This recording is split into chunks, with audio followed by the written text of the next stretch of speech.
यह प्रवचन स्वर्ग आश्रम वट वृक्ष प्रातःकाल दिनांक 31 मई सन 1943 को हुआ। सुनाने वाले का भी कल्याण, सुनने वाले का भी कल्याण। यह गति काशी आदि सप्तपुरी की मृत्यु से बढ़कर है।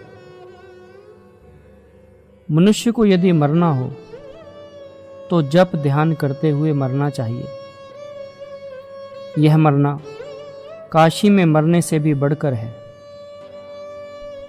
अंत काले च मामेव स्मरण मुक्ता कलेवरम यह प्रयाति समद्भावम याति नास्त्यत्र संशयः। गीता अध्याय 8 श्लोक संख्या 5। अर्थात जो पुरुष अंत काल में मेरे को ही स्मरण करता हुआ शरीर को त्याग कर जाता है, वह मेरे साक्षात स्वरूप को प्राप्त होता है। इसमें कुछ भी संशय नहीं है। प्रभु, मैं साक्षात दर्शन का पात्र नहीं हूं, तो हे प्रभु, अंत काल में आपकी स्मृति तो दे दो। सारे जन्म के किए हुए शुभ कर्मों के बदले में यह सौदा होता हो तो कर लो। भगवान से कुछ नहीं मांगना चाहिए, पर मांगो तो यह मांग लो। बाली की बात याद आती है। अब तो प्रभु यही कृपा करो कि जिस जिस योनि में अपने कर्मों के अनुसार जन्म लूं, उस योनि में आप में प्रेम हो और आपके चरणों में अनुराग हो। बाली में कितना स्वार्थ त्याग है। इसलिए भगवान ने बाली को परम धाम भेज दिया।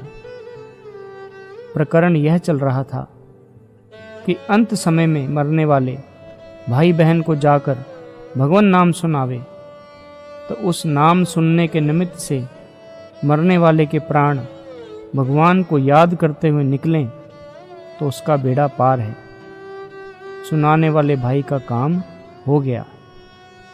अंत काल की यह गति काशी में मरने से भी बढ़कर है, सप्तपुरियों से भी बढ़कर है। सप्तपुरियों के नाम यह हैं: अयोध्या, मथुरा, मायापुरी। मायापुरी कनखल हरिद्वार से लेकर लक्ष्मण झूले तक के क्षेत्र को कहते हैं।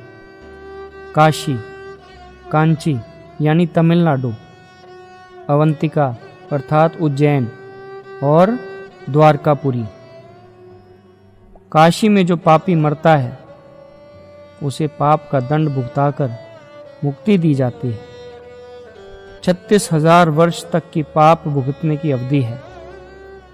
पर जो भगवान के नाम, रूप, गुण, प्रभाव, तत्व और रहस्य को याद करता हुआ जाता है, वह तो तत्काल ही मुक्त हो जाता है। उसकी सद्यो मुक्ति हो जाती, चाहे वह काशी में ना मरकर हरिजन के घर में ही मरे। गीता कहती है, अंत काले च मामेव। गीता अध्याय 8 श्लोक संख्या 5। यह कोई रियायत की बात नहीं है, यह भगवान का सामान्य कानून है। यम यम वापि स्मरण भावम त्यजत तंते कलेवरम तम तमैवेति कौन्तेय सदा तद्भाव भावितः। गीता अध्याय 8 श्लोक संख्या 6। अर्थात यह मनुष्य अंत काल में जिस जिस भी भाव को स्मरण करता हुआ शरीर को त्यागता है, उसको ही प्राप्त होता है। परंतु सदा जिस भाव का चिंतन करता है, प्रायः अंत काल में भी उसी का स्मरण होता है। कुत्ते को याद अर्थात मनन करता हुआ जाता है तो कुत्ता बनता है। गधे को याद करता है तो गधा बनता है। ऐसे ही भगवान के लिए भी यही कानून है कि भगवान को याद करता हुआ जो जाता है वह भगवान को प्राप्त होता है।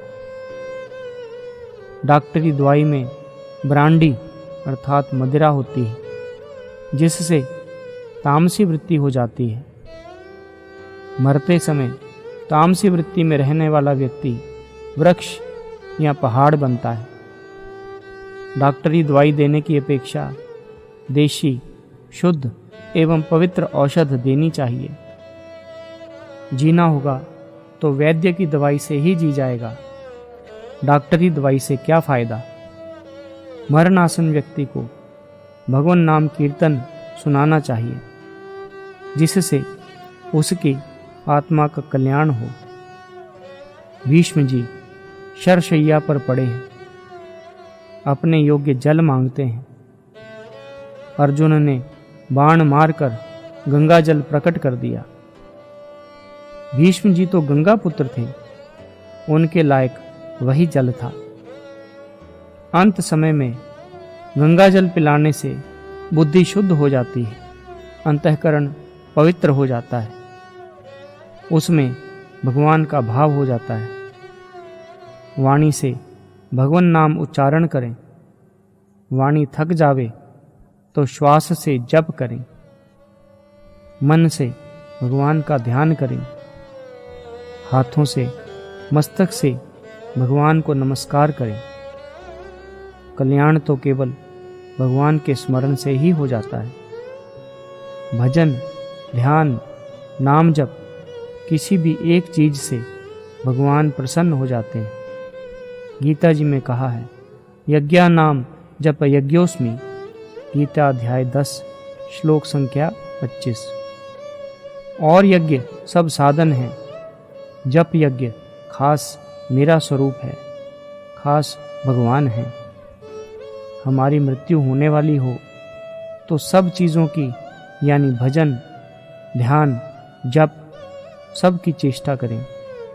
दूसरे की मृत्यु का समय हो और हम लोगों को उसे भगवान नाम सुनाने का मौका मिल जाए तो बहुत ही आनंद की बात है। दूसरे को भोजन कराना एवं जरूरत पड़ने पर खुद त्याग करना, यह बहुत उच्च कोटि का भाव है। त्यागा शांतिरनंतरम।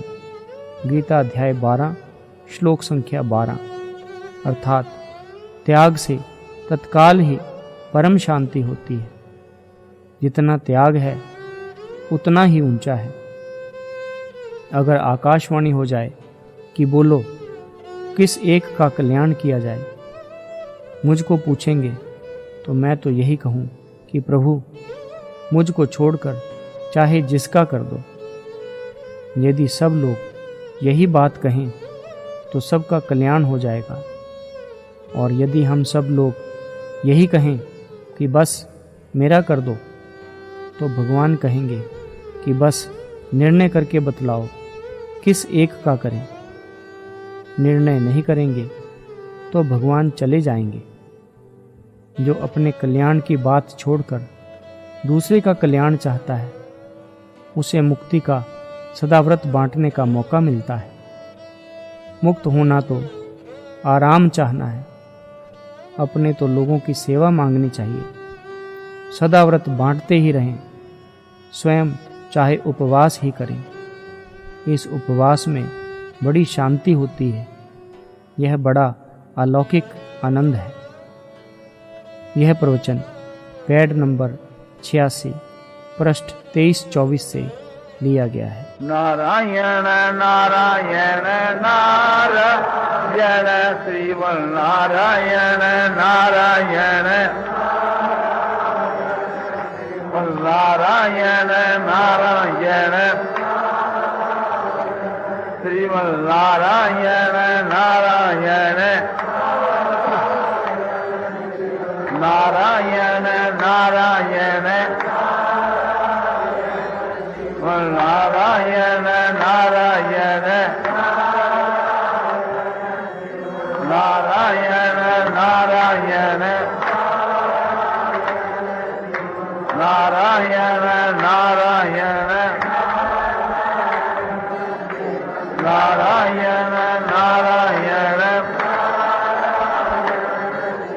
नारायण नारायण नारायण